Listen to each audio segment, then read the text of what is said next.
আসসালামু আলাইকুম। আজকে সর্বশেষ সংবাদ জানাবো আমি নুসরাত। প্রথমেই জানিয়ে দেব সংবাদ শিরোনাম। আমাকে খেপালে আপনার হাফ প্যান্ট খুলে যাবে, হাঙ্কি পাঙ্কি করবেন না, বললেন নাসিরুদ্দিন পাটোয়ারি। ট্রাম্প নতুন জাতিসংঘ তৈরির চেষ্টা করছেন, ব্রাজিল প্রেসিডেন্টের অভিযোগ। নো সার্ভিস নো বিল, মিনি হাসপাতাল ও উদ্যোক্তাদের জন্য যে পরিকল্পনা তাসনিম জারার। সর্বশেষ জানাবো ব্যারিস্টার ফুয়াদের নির্বাচনী প্রচারণায় যুবদলের বাধা, জামায়াতের বিক্ষোভ। শিরোনাম শুনলেন, এবারে বিস্তারিত। আমাকে খেপালে আপনার হাফ প্যান্ট খুলে যাবে, হাঙ্কি ফাঙ্কি করবেন না, বললেন নাসিরুদ্দিন পাটোয়ারি। ঢাকা ৮ আসনের ১০ দলীয় জোটের প্রার্থী ও এনসিপির নেতা নাসিরুদ্দিন পাটোয়ারি বলেছেন, আমাকে খেপালে আপনার হাফ প্যান্ট খুলে যাবে, কারণ আমরা শেখ হাসিনার হাফ প্যান্ট খুলে দিয়েছিলাম, তাকে হাফ প্যান্ট খুলে দিয়ে দিল্লিতে পাঠিয়ে দিয়েছিলাম। আমার সাথে কখনো হাঙ্কি পাঙ্কি করবেন না, করতে চাইলে অন্য কোথাও গিয়ে করেন। আমার সাথে যদি হাঙ্কি পাঙ্কি করার চেষ্টা করেন, সমুচিত জবাব দেব, কারণ আমি এক আল্লাহ ছাড়া কাউকে ভয় পাই না। শনিবার ২৪ জানুয়ারি শান্তিনগর বাজারের একটি গণসংযোগে তিনি এসব কথা বলেন। নাসিরুদ্দিন পাটোয়ারি বলেন, তোমার টাকা আছে, আমরা শুনতে পাচ্ছি গাড়িতে করে তারা হকি স্টিক স্ট্যাম্প নিয়ে ঘোরাফেরা করে। গুলিস্তানে নাকি স্ট্যাম্প এবং হকি স্টিক পাওয়া যাচ্ছে না, সব নাকি বিক্রি হয়ে গিয়েছে। আসুন খেলা হবে, দেখি কেমন খেলা খেলতে পারেন, মেরে ফেলবেন। এক হাদি মারা গিয়েছে, লক্ষ হাদি এক আসনে দাঁড়াবে, তবু এই ৮ আসন আমরা ছাড়ব না। আমরা ১২ ফেব্রুয়ারি পর্যন্ত অপেক্ষা করব জানিয়ে এনসিপির এই নেতা বলেন, এরপর আমরা প্রত্যেক চাঁদাবাজকে প্রশাসনের হাতে তুলে দেব, সব দুর্নীতিবাজকে আমরা প্রশাসনের হাতে তুলে দেব।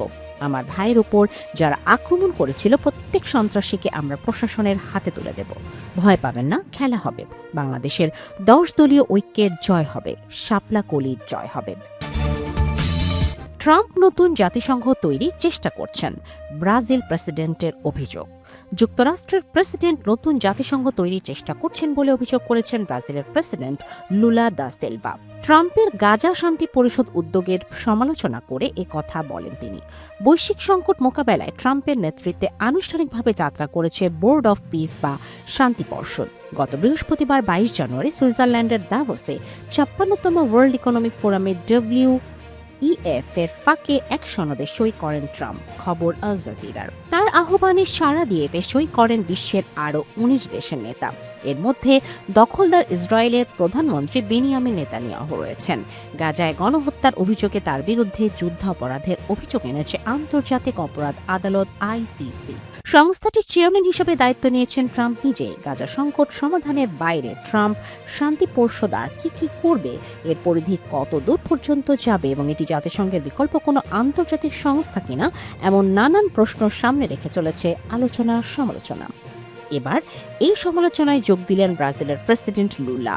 শুক্রবার ২৩ জানুয়ারি এক বার্তায় তিনি বলেন, জাতিসংঘকে ঠিক করার বদলে প্রেসিডেন্ট ট্রাম্প নতুন জাতিসংঘ তৈরির প্রস্তাব দিচ্ছেন, যেখানে একমাত্র তিনিই মালিক। এছাড়া ট্রাম্প টুইটারের মাধ্যমে বিশ্ব শাসন করতে চান বলে অভিযোগ করেন লুলা। বলেন, এটি উল্লেখযোগ্য যে তিনি প্রতিদিন কিছু বলেন এবং বিশ্ব প্রতিদিন এই নিয়ে কথা বলছেন। এর আগে গত বৃহস্পতিবার চীনের প্রেসিডেন্ট শি জিনপিং এর সঙ্গে ফোনে কথা বলেন ব্রাজিলের প্রেসিডেন্ট। ওই সময় জাতিসংঘের আসল লক্ষ্য ও উদ্দেশ্য সুরক্ষায় কাজ করার উপর জোর দেন এই দুই নেতা। ট্রাম্প দ্বিতীয় মেয়াদে প্রেসিডেন্ট হিসেবে দায়িত্ব নেওয়ার পরই জাতিসংঘের বিভিন্ন সংস্থা থেকে বের হয়ে যায় যুক্তরাষ্ট্র। এরপর গত পরশু আনুষ্ঠানিকভাবে বিশ্ব স্বাস্থ্য সংস্থা থেকেও বেরিয়ে গেছে দেশটি। বিশ্বব্যাপী আমেরিকা ফার্স্ট নীতিরও প্রয়োগ চেষ্টা করছেন তিনি। এর অংশ হিসেবে ব্যবহার করছেন শুল্ক এবং সামরিক হুমকিকে। তার এসব হুমকি এতটাই গুরুতর যে যুক্তরাষ্ট্রের মিত্ররাও প্রশ্ন শুরু করেছেন, তারা এখন দেশটিকে বিশ্বাস করতে পারবে কিনা। নো বিল নো সার্ভিস, মিনি হাসপাতাল ও উদ্যোক্তাদের জন্য যে পরিকল্পনা তাসনিম জারার। ত্রয়োদশ জাতীয় সংসদ নির্বাচনকে সামনে রেখে ইস্তেহার প্রকাশ করেছেন ঢাকা ৯ আসনের স্বতন্ত্র প্রার্থী তাসনিম জারা। শনিবার ২৪ ডিসেম্বর বিকেলে সামাজিক যোগাযোগ মাধ্যম ফেসবুকে তার নিজের ভেরিফাইড পেজে এই ইস্তেহার প্রকাশ করেন। এতে তিনি গ্যাস সংকটের সমাধান, সড়ক সংস্কার ও জলাবদ্ধতা নিরসন, চিকিৎসা সেবা নিশ্চিত করা, মাদক রোধ, স্কুলের ভর্তি, বাণিজ্য বন্ধ, উদ্যোক্তাদের জন্য সিভিল ফাউন্ডের ব্যবস্থা এবং সংসদ সদস্যের জবাবদিহিতার উপর গুরুত্ব দিয়েছেন। তাসলিম জারা লিখেছেন, ঢাকা নয় এই শহরের প্রাণ, অথচ আমাদের সাথেই বিমাতা সুলভ আচরণ করা হয়। আমরা গুলশান বনানীর সমান ট্যাক্স দেই, সমান বিল দেই, কিন্তু সেবা পাই তৃতীয় শ্রেণীর। ভোটের সময় নেতারা আসেন, ভোট নেন, তারপর উধাও হয়ে যান। রাষ্ট্র আমাদের এটিএম মেশিন ভাবে। টাকা নেওয়ার সময় আসেন, সেবা দেওয়ার সময় নেই। আমি পেশাদার রাজনীতিবিদ নই, আমি এই এলাকার মেয়ে। আমার কথা পরিষ্কার, ঢাকা নয়কে অবহেলার দিন শেষ। আমরা সমান ট্যাক্স দিই, আমাদের অধিকারও সমান, আমাদের ন্যায্য পাওনা এবার আমরা বুঝে নেব, উল্লেখ করেছেন তিনি। গ্যাস সংকট, বেহাল সড়ক ও জলাবদ্ধতার সমস্যার কথা উল্লেখ করে যারা বলেন, কিন্তু চুলা জ্বালালে কি বের হয়? বাতাস। গ্যাস নেই, কিন্তু বিল ঠিকই দিতে হচ্ছে। এটা এক ধরনের প্রতারণা। এই সুযোগ নিয়ে কিছু অসাধু ব্যবসায়ী এলপিজি সিলিন্ডারের দাম বাড়িয়ে আমাদের জিম্মি করে ফেলে। এর সাথে যুক্ত হয়েছে জলাবদ্ধতা ও বর্জ্য অব্যবস্থাপনা। যত্রতত্র ময়লা ফেলার কারণে বাসার পাশে ও রাস্তায় দুর্গন্ধের টেকা দেয়। রাস্তাগুলো বছরের পর বছর ভাঙাচোরা ও কাজ চলমান অবস্থায় পড়ে থাকে। এসব সংকট সমাধানে 5 দফা প্রতিশ্রুতি দিয়েছেন তিনি। বলেছেন, সংসদে আমার প্রথম কাজ হবে সেবা না দিলে বিল নেই, নো সার্ভিস নো বিল নীতির জন্য খসড়া আইন প্রস্তাব করা এবং চাপ সৃষ্টি করা। তিতাস যদি গ্যাস দিতে না পারে তারা টাকা দিতে পারবে না। গ্যাস না থাকলে মাসিক বিল মওকুফ করার প্রস্তাব থাকবে এই বিলে। ব্যারিস্টার ফুয়াদের নির্বাচনী প্রচারণায় যুবদলের বাধা, জামায়াতের বিক্ষোভ। বরিশাল ৩ মুলাদি বাবুগঞ্জ আসনে 10 দলীয় ঐক্যজোট মনোনীত প্রার্থী ও এবি পার্টির সাধারণ সম্পাদক ব্যারিস্টার আসাদুজ্জামান ফুয়াদের নির্বাচনী প্রচারণায় বাধা, মারধর ও হুমকির অভিযোগ উঠেছে। এর প্রতিবাদে মুলাদি উপজেলার বিক্ষোভ মিছিল করেছে জামায়াতে ইসলামের নেতাকর্মীরা। শনিবার 24 জানুয়ারি বেলা 11টায় মুলাদি উপজেলার ঈদগাহ ময়দান থেকে বিক্ষোভ মিছিলটি বের হয়। মিছিল চলাকালে ফুয়াদ ভাইয়ের কর্মীদের উপর হামলা কেন, তারেক রহমান জবাব চাই স্লোগান দিতে শোনা গেছে নেতাকর্মীদের।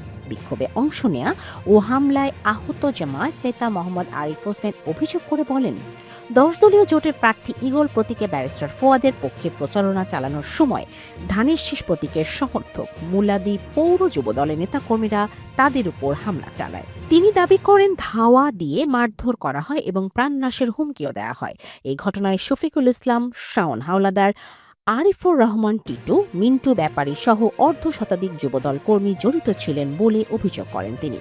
অভিযোগ ও স্থানীয় সূত্রে জানা যায়, শুক্রবার বিকেলে 10 দলীয় ঐক্যজোটের প্রার্থী ব্যারিস্টার আসাদুজ্জামান ফুয়াদের পক্ষে ঈগল প্রতীকের নির্বাচনী প্রচারণা শুরু করেন স্থানীয় নেতাকর্মীরা। এতে নেতৃত্ব দেন জামায়াতের ইসলামী মুলাদি পৌরসভার 7 নম্বর ওয়ার্ডের সভাপতি আরিফ বয়াতি।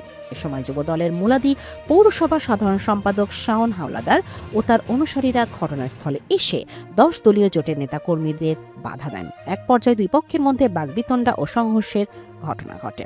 অভিযোগে বলা হয়, হামলার সময় আরিফ বয়াতিকে মারধর করা হয় এবং তাকে হত্যার হুমকি দেওয়া হয়। এতে একাধিক কর্মী আহত হন। এই ঘটনায় নিরাপত্তাহীনতায় আশঙ্কায় শুক্রবার সন্ধ্যায় মুলাদি থানায় একটি সাধারণ ডায়েরি বা জিডি করা হয়েছে। জিডি সূত্রে জানা গেছে, শুক্রবার বিকেল 3:30টার দিকে মুলাদি পৌরসভার চরঢেকি এলাকায় পরিকল্পিতভাবে হামলা চালানো হয়। হামলাকারীরা কিল, ঘুষি ও লাঠি ব্যবহার করে নির্বাচনী কার্যক্রম বন্ধের চেষ্টা করে বলে অভিযোগ করা হয়েছে। আহতরা স্থানীয়ভাবে চিকিৎসা গ্রহণ করেছেন বলে জানা গেছে। মুলাদি থানার ওসি আরাফাত জাহান চৌধুরী বলেন, এই ঘটনায় একটি সাধারণ ডায়েরি নেওয়া হয়েছে। বিষয়টি তদন্ত করে প্রয়োজনীয় আইনগত ব্যবস্থা নেওয়া হবে।